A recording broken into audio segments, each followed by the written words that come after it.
so good. It's so good. And I was so, it's funny, I read the book and it didn't occur to me to ask you after I read it, like, oh my gosh, where was your inspiration for this character? Joy is such a great character, and she's going through so much at the beginning. And I read online today where some of that inspiration came from. So I was hoping that you could talk a little bit about kind of the personal connection you share with the story. Yeah. So on my Instagram today, when I posted, like my "Yay, the book is out" post, I also shared an author note that I ended up writing because my publisher was like, oh, can you create some sort of dear reader letter that we can hand out to the booksellers, the different people at the bookstores? And I was like, sure. And so as I was writing it, I realized, it got pretty personal because when I did come up with the idea for this book, it did come from a personal place.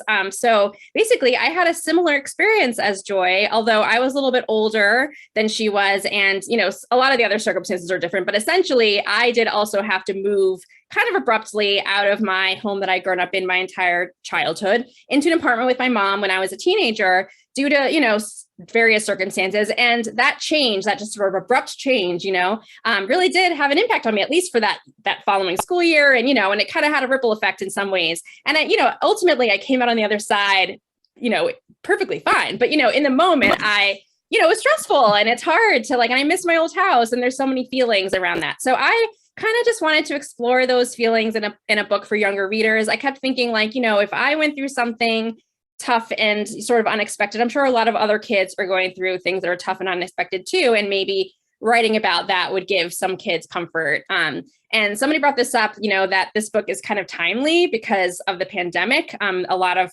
kids and families are also in a different financial situation than they were in before the pandemic, might have to move as a result of, circumstances from the pandemic, and might be in these situations where their lives are being turned upside down. And so I hope that if kids are reading it and are experiencing those tough times, that they find some comfort in Joy's story. Yeah, I thought of that also, how timely it feels, and just, this last year has been so disruptive, and that's, really what Joy is dealing with at the beginning of the book.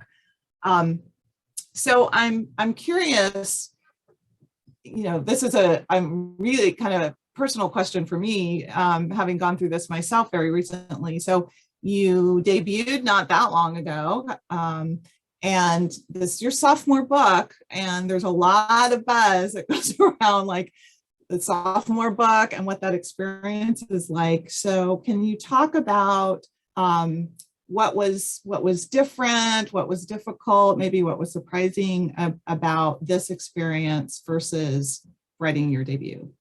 Yeah, I mean, the number one thing I think any author who is writing their second book, now with a publisher, it's, the first book I wrote on my own. The first draft was, nobody knew who I was. I had nobody waiting for it. So I could take my time. I could do as many drafts as I wanted to. I could have a billion beta readers and critique partners if I wanted to.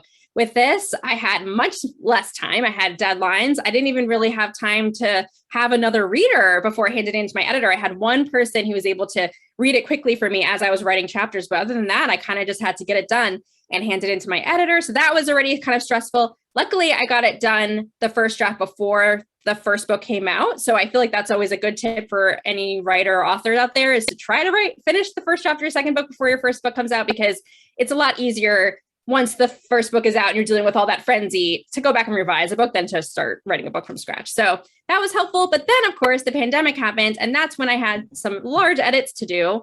So it was really hard. I definitely struggled to get the work done in the spring, basically the spring of last year after the pandemic hit. I was now home. My daughter was at a preschool. She was home from preschool now all of a sudden. And, just trying to figure out when to fit in writing was challenging. So yeah, it was really stressful to get through that second draft. And the second draft honestly was a lot of revision because we ended up changing a huge chunk of the story between drafts. So it really was a lot more work than just, going through and fleshing things out. I was rewriting huge portions. So it was really hard.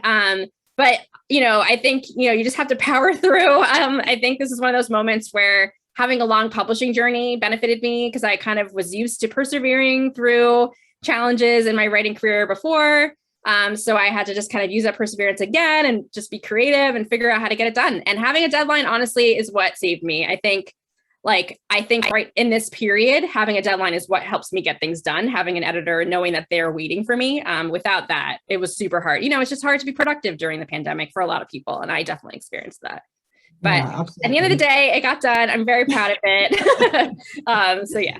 As you should be. Well, and kind of following along with that, is the idea of, okay, now you have, 2 books out there, and they are, I found them to be very different. They touch on different themes. The characters are very, Zoe and Joy are 2 very different young adults. And as a writer, how is that experience for you as far as really looking at different subject matters? Or, did you feel compelled with the second book to try to go back to the well and revisit some of the same things? Or did you want to do something completely different?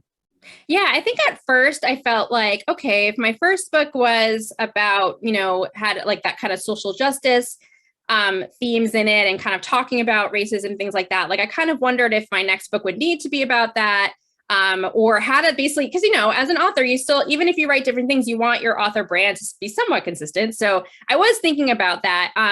But also, I kind of didn't want to be forced to do that. Also, I wanted to be able to just write whatever story compelled me. And I knew that no matter what, I would write another contemporary middle grade featuring, another Black main character, because that's what I really like to write about, as I know you do too. And and so I knew that there potentially could be similar themes and other things to tie them together. So I think, I don't know, I think it really was through conversations with my agent and editor that made me realize okay, I don't have to write another book that's just like Zoe. I'm allowed to depart.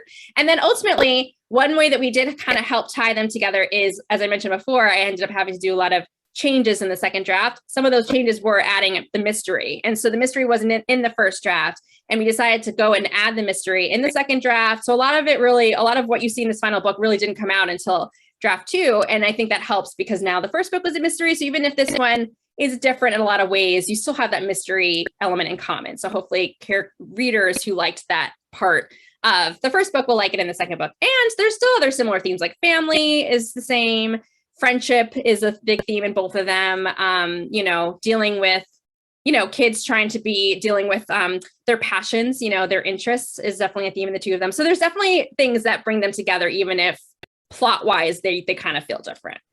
Yeah, which I have to say, it blew my mind when you told me that the mystery was not originally part of this plot. And I know we're not going to talk about what the mystery is because I don't want to spoil anything for anyone, but I think that you do a really masterful job in both books of presenting a mystery that, of course, as a reader, you're trying to, figure it out along with the main character.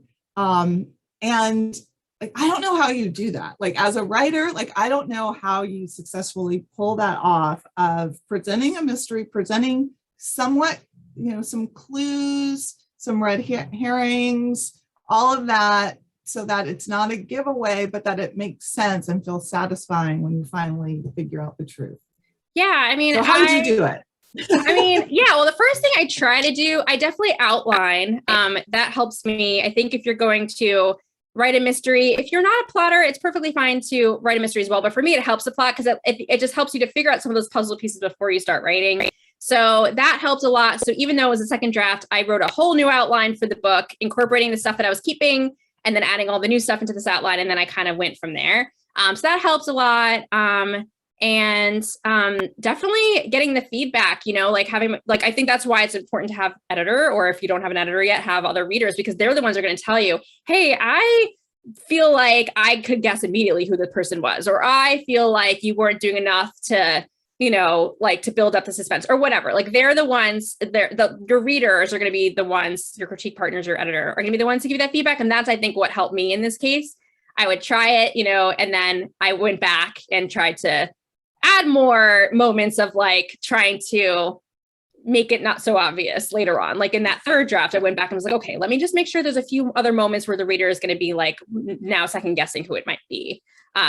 And I think I can sort of hint at what the mystery is, because I think it's on the book description, but essentially in this hideout, she starts exchanging messages on the wall with somebody that, all those drawings and doodles and things. And then she starts relating to this person, and she can tell that this person's also going through something tough. And then that person abruptly stops writing back. And she knows it must be either one of her new friends or some other person in the building. And she just feels like she needs to figure out who it is in case they're in trouble. Why are they all of a sudden stop writing back? So that's the mystery in here. So I think I tried to figure out, I think it was kind of fun to have her investigate by going and going around and trying to figure out who could it be, almost making a list and figuring out who it might be, all the different clues. But I had to definitely go back and revision and make sure all of that worked well.